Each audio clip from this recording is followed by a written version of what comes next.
Yay! I finally got the figured out the way to go live. Thank you everyone for,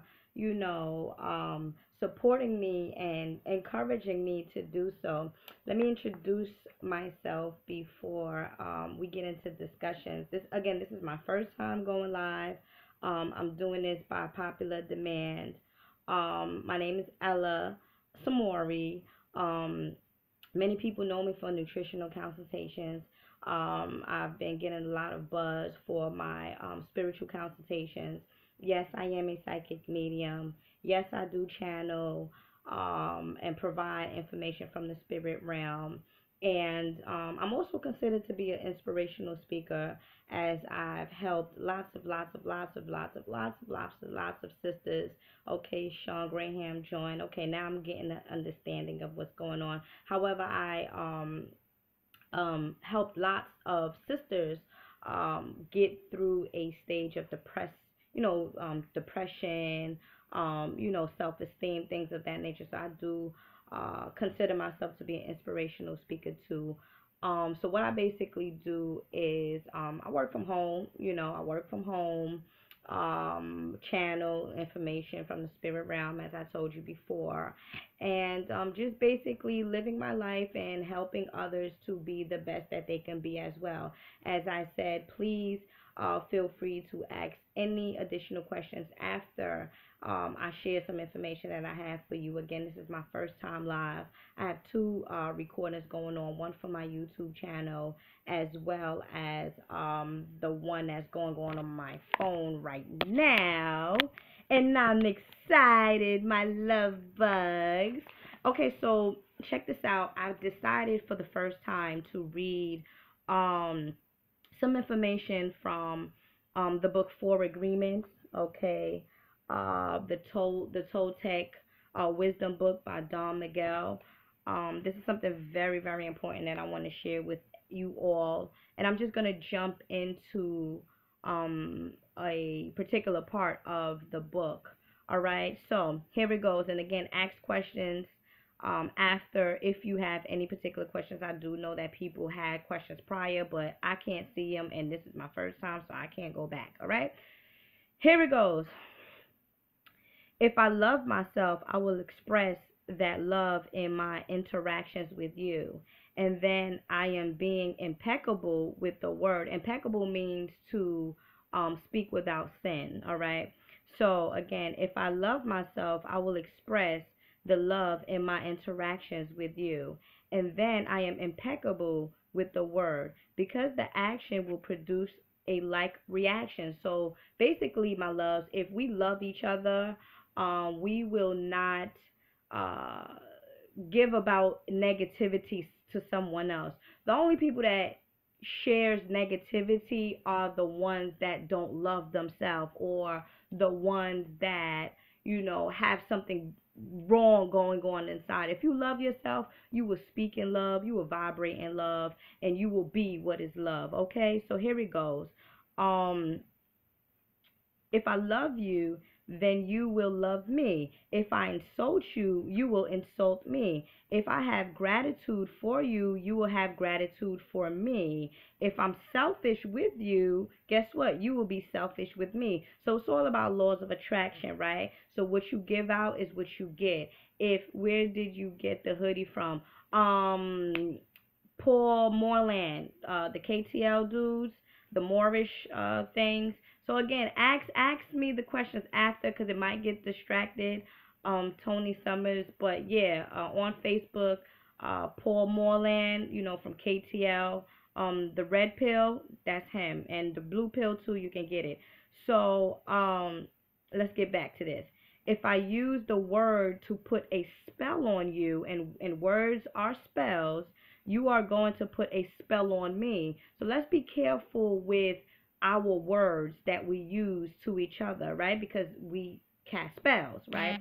So being impeccable with your word is the correct use of your energy. It means to use your energy in the direction of truth and love for yourself.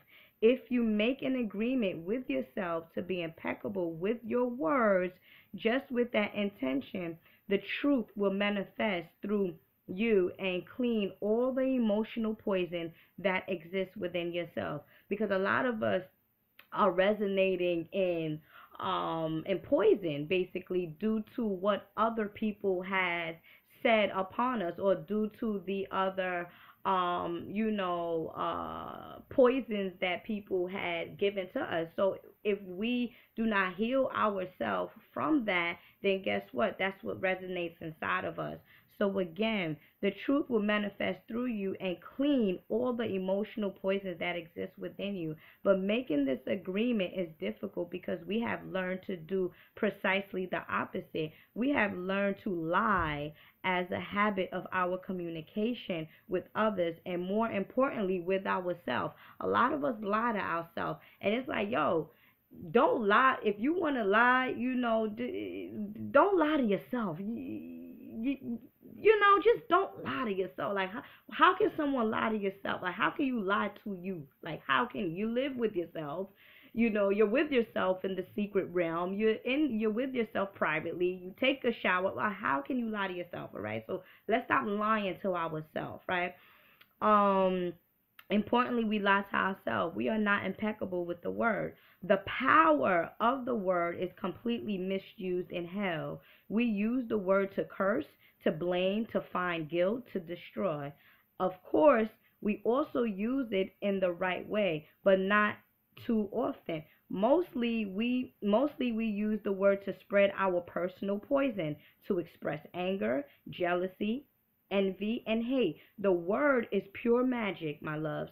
The most powerful gift we have as human is word, the speech, expression, right? So, and we use it against ourselves. We plan revenge. A lot of us, plan revenge. So, here we go. We plan revenge, and a lot of people are logging on, and it's like, I should have been did this, but okay, let's go. We plan revenge. We create chaos with the words. We use the word to create hate between different races, between different people, between families, between nations. We misuse the word so often, and it's just saying words. We misuse words, right?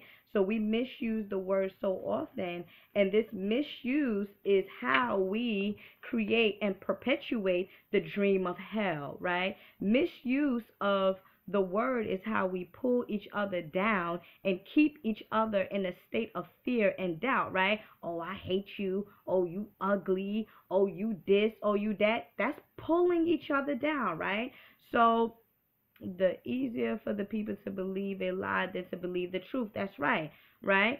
So because the word is the magic that humans possesses, and misuse of the word is black magic. We are using black magic all the time without knowing that our word is magic at all. There was a woman, for example, who was intelligent and had a very good heart. She had a daughter whom she adored and loved very much. One night she came home from a very bad day at work, tired, full of emotional tension, and with a terrible headache. She wanted peace and quiet, but her daughter was singing and jumping happily. The daughter was unaware of how her mother was feeling, right? Like most people, like most mothers, basically we work a 9 to 5, or we work, we overwork, we're tired, we can't deal with our children, and when we get home, our children are full of life, so it's like, mommy, mommy, mommy, mommy, and it's like, because you're out there doing what you really don't want to do, you don't even have no energy to, you don't even have no energy to deal with your children. So guess what? You lash out on them at times, right? So the daughter was unaware of how her mother was feeling. She was in her own world, in her own dream. She felt so, I'm speaking about the daughter now. She felt so wonderful, and she was jumping up, singing louder and louder, expressing her joy and her love. She was singing so loud that it made her mother's headache even worse. And at a certain moment, the mother lost control, right? Angrily, she looked at her beautiful little girl and said, "Shut up. You have an ugly voice. Can you just shut up? And stop jumping around." The truth is that her mother's tolerance for any noise was non existent. It was not that the little girl's voice was ugly, but the daughter believed what her mother said. So there go that black magic, right? Believing what someone else say about you, right? So after Okay, so, but the daughter believed what her mother said, and in that moment, she made an agreement with herself. After that, she no longer sang because she believed her voice was ugly and would bother anyone who heard it. She became shy at school, and if she was asked to sing, she refused. Even speaking to others became difficult for her. Everything changed in the little girl because of this new agreement, right? She believes she must repress her emotions in order to be accepted and loved. Now look at that, and that happens with a lot of us. You know, we always believe in what someone else is saying, and guess what? At 9 out of 10 times, other people are even jealous. So don't even believe in what other people have to say. Do not agree. Do not set that agreement with yourself based on what someone else has to say about you. Okay? So she believes she must repress her emotions in order to be accepted and loved. Whenever we hear an opinion and believe it, we make an agreement and it becomes part of our belief system, right? This little girl grew up, and even though she had a beautiful voice, she never sang again. She developed a whole complex from one spell. That one time when her mother came home from a headache and stuff like that, she got a spell cast upon her, right? She developed a whole complex from one spell. This spell was cast upon her by the one who loved her the most, her own mother. Her mother didn't even notice what she did with her word. She didn't notice that she used black magic and put a spell on her daughter. She didn't know the power of words, and therefore she isn't to blame. You see? She did what her mother, father, and others had done to her in many ways. They misused words. How many times do we do this with our own children? Keep it real. How many times do we, let's ask this question. How many times do we do this with our own children? And not everyone do it, but most of our children. Shut up. You ain't gonna be nothing. Sit your ass down. Da da da da da. You ain't, not even no encouragement, no nothing. And what do? You cast black magic or cast spells, onto our children. So we give them these types of opinions, and our children carry that black magic for years and years. People who love us do black magic on us, but they don't know what they do. This is why we must forgive them. They don't know what they do. Another example, you awake in the morning feeling happy. You feel so wonderful. You stay 1 or 2 hours in front of the mirror making yourself beautiful. Okay. Well, one of your best friends says, "What has happened to you, girl? You look so ugly. Look at that dress you're wearing. You look ridiculous." That's it. That's it. That is enough to put you all the way down back in hell. Maybe this girlfriend just told you this to hurt you. And she did. She gave you an opinion with all her power of or her words behind it. If you accept the opinion, it becomes an agreement now. And you put all your power into that opinion. That opinion becomes black magic. These types of spells are difficult to break. The only thing that can break a spell is to make a new agreement based on truth. Okay? Here you go. Based on truth. All right? Maya Scott. So where we go, based on truth. The truth is, and this is page 36.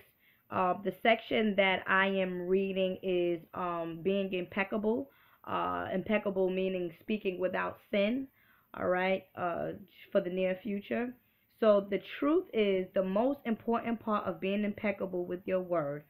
On one side of the sword are the lies that which create black magic, and on the other side of the sword is the truth, which has the power to break the spell of black magic. Only truth will set you free, my niggas. Only truth. Only truth will set you free. Okay? So, looking at everyday human interaction, imagine how many times we cast spells on each other with our words. Over this interaction has become worst form of black magic we call gossip. Are you so beautiful? Oh, don't get me gassed up. Let me stay focused. Gossip. Okay, wait, hold on, because he got me off. Looking at everyday human interactions, imagine how many times we cast spells on each other with our words. Over time, this interaction has become the worst form of black magic, and we call it gossip. Gossip is black magic at its very worst because it is pure poison, people. It is pure poison. Gossiping about each other. Listen, pure poison. We learn how to gossip by agreement.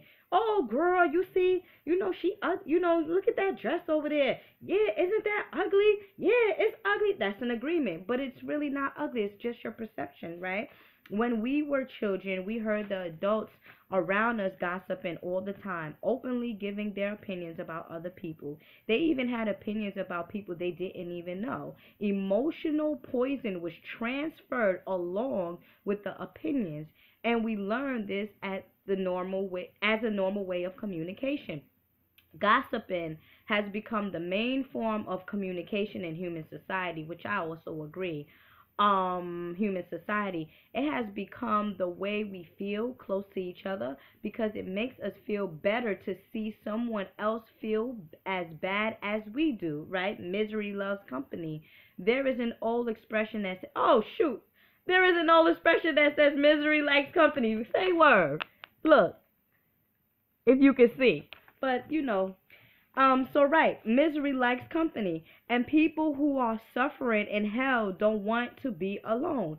Fear and suffering are an important part of the dream of the planet. They are how the dream of the planet keeps us down, right? And when this book speak about the dream, and the dream has already been put out there even before we was born. It's also known as a belief system, according to this book, right?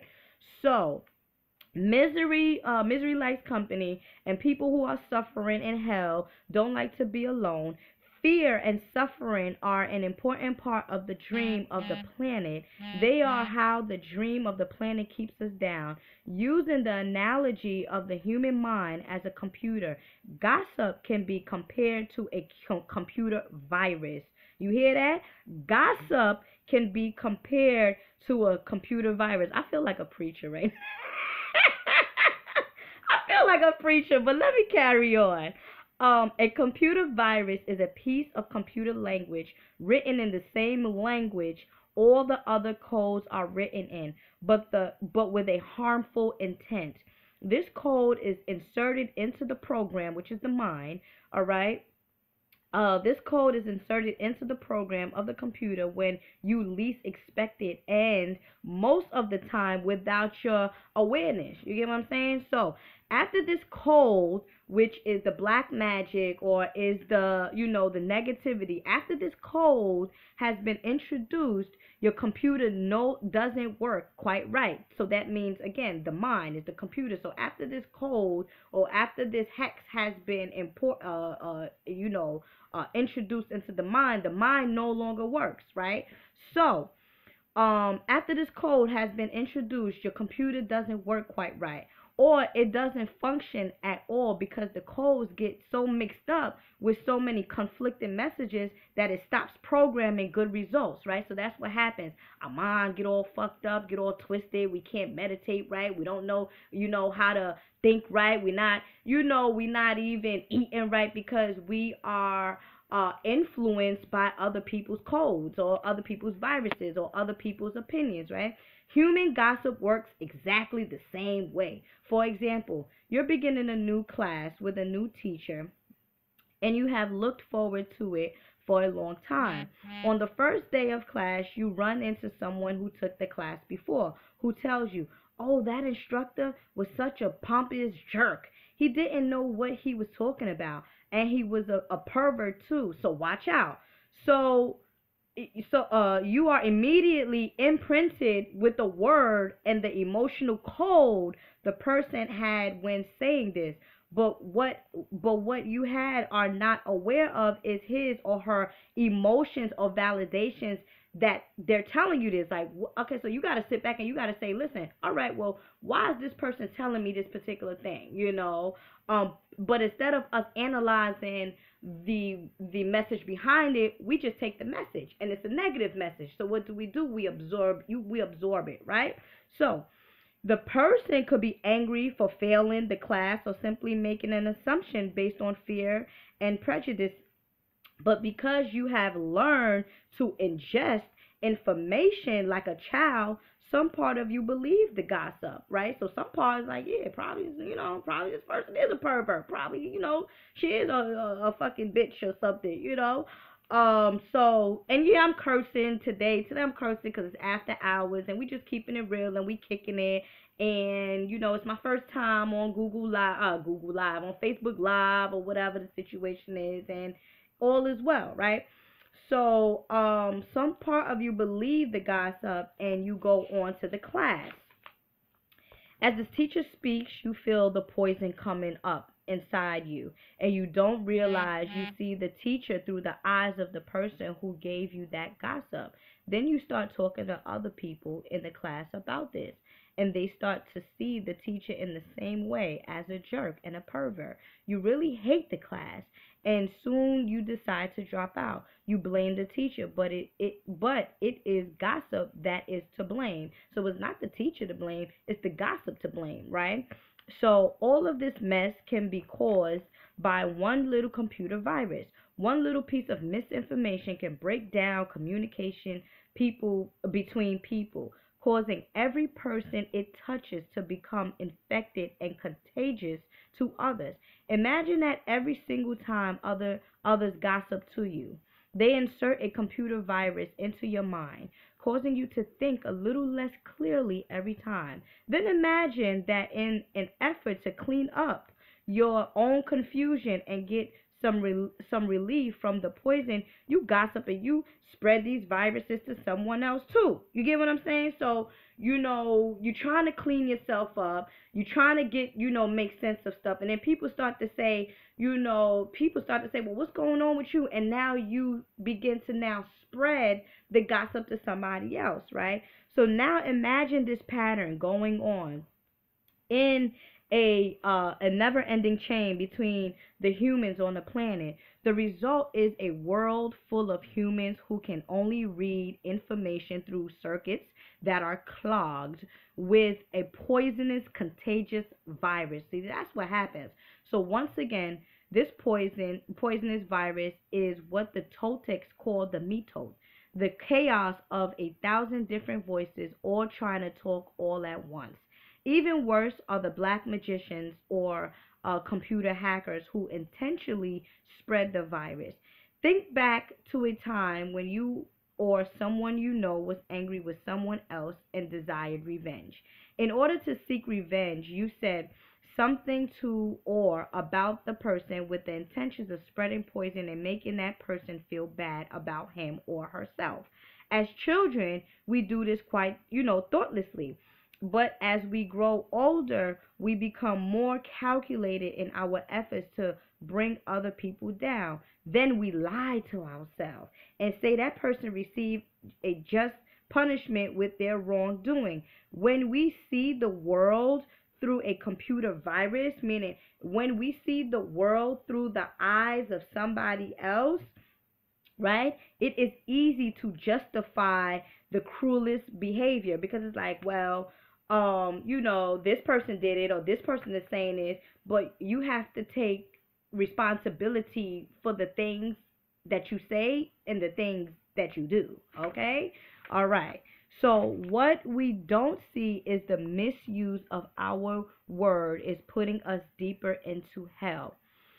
4 years ago, we have received the gossip and spells from the words of others, but also from the way we use our words with ourselves. We talk to ourselves constantly, and most of the time we say things like, oh, I look fat. I look ugly. I'm getting old. I'm losing my hair. I'm stupid. I never understand anything. I would never be good enough. Look at me. I would never be good enough. So it's true because that's how I'm fat. Oh, look at me. I'm ugly. Oh, look at this girl. And you compare yourself with somebody else, and your life shouldn't be nothing. You shouldn't be comparing yourself to no one but yourself. You see, you're only in comparison, you're only competing against yourself to be better. So um oh I will never be good enough, and I'm never going to be perfect. Do you see how we use the word against ourselves? We must begin to understand what the word is and what the word does. If you understand the first agreement, be impeccable with your word, you begin to see all the changes that can happen in your life. Changes first in the way you deal with yourself, and later in the way you deal with other people, especially those you love the most, right? Um consider how many times you have gossiped about the person you love the most to gain the support of others for your point of view, right? That's just like when you break up in a relationship with someone that you truly love or whatever, and then you call your homegirl or you call your homeboy up and you start, yeah, this chick this chick that. That's an example of, right? How many times you hooked so that's an example of the person you love the most to gain the support of others. No. That is an example of, consider how many times you have gossiped about the person you love the most to gain the support of others for your point of view, right? For your point of view. How many times you have hooked other people's attention and spread poison about your loved one in order to make your opinion right. And it's only an opinion. It's not a fact, right? So, hold on, let me yeah, cuz this is going up on YouTube too. All right. So, where I'm at. Your opinion is nothing but your point of view. It is not necessarily true, okay? Your opinion comes from your beliefs, your own ego, your own dream. We create all this poison and spread it to others just so we can feel right about our point of view. If we adopt the first agreement, which the first agreement was, let me see, the first agreement, let me see, the first agreement, give me a second, beloved, and I'm not going to look at the screen now. I'm going to take questions after. The first agreement was domestication in the dream of the planet, right? Domestication in the dream of the planet, right? Domestication is just basically speaking badly about yourself, or rather accepting what others feel about you, or agreeing to other people's opinions about you, right? Domestication. Um, if we adopt the first agreement and become impeccable with our words, again, impeccable meaning speaking without sin, all right, and we become impeccable, and we start to speak without sin, any emotional poison will eventually be cleaned from our mind and from our communication in our personal relationships, including with our pet dog or cat, right? So, impeccability of the word will also give you immunity from anyone putting a negative spell on you. So therefore, other people that now want to speak negatively, it's like I'm immune to that. Once you begin to speak in truth, once you begin to resonate in truth, you will no longer be a victim of other people's spells, right? So you will only receive a negative idea if your mind is fertile ground for that idea. That's what it says. It says you will only receive a negative idea if your mind is fertile for that idea, right? When you become impeccable with your word, your mind is no longer fertile ground for words that comes from black magic. Instead, it is fertile for the words that come from love. You can measure the impeccability of your word by your level of self-love. It's all about self-love. I always tell my clients, they say, "Oh, I'm looking for love." Listen, in order for you to look for love, you got to love yourself. It's all about self-love. You feel me? So how much you love yourself and how you feel about yourself are directly proportionate to the quality and integrity of your word. You hear that? Integrity of your word. When you are impeccable with your word, you feel good, you feel happy, and you feel at peace. So when you speak in truth, that's why I always say, listen, I don't care about what someone else may say about me. I always keep it real. People that know me, even in my sessions with my clients, I always keep it real. Always. And I feel happy about myself. I'm at peace with myself, right? So, you can transcend the dream of hell just by making the agreement to be impeccable with your word. Right now, I am planting that seed in your mind. Here you go. Hello. Right now, I'm implanting this seed in your mind. Stay true to yourself. Be impeccable. Speak truth to yourself, by yourself, thyself, right? So right now, I'm planting that seed in your mind. Whether or not the seed grows depends upon how fertile your mind is for the seed of love. Hallelujah. Look, it is it is up to you to make this agreement with yourself. I am impeccable with my word. Nurture this seed, and as it grows in your mind, it will generate more seeds of love to replace the seeds of fear, right? This first agreement will change the kind of seeds your mind is fertile for. Be impeccable with your word. This is the first agreement that you should make if you want to be free, if you want to be happy, if you want to transcend the level of existence that is hell. It is very powerful. Use the word in a correct way, right? Use the word to share your love. Use white magic. And when they say white magic, it's just the light.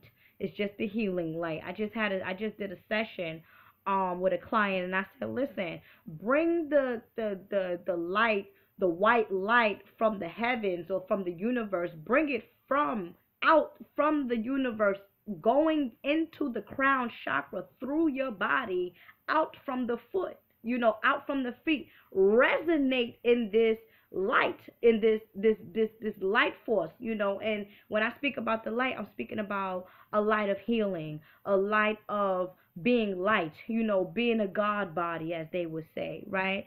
So use white magic, beginning with yourself.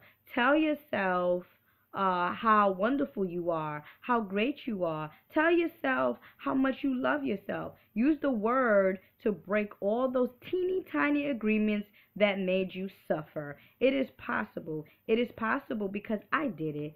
And I am no better than you. No, we are exactly the same, as a matter of fact. And that's why I always tell my clients, listen, I've came a long way, but guess what? You are me and I am you, right? So we have the same kind of brain, the same kind of bodies. We are humans. Let me put this right here. This one here, right? We are humans.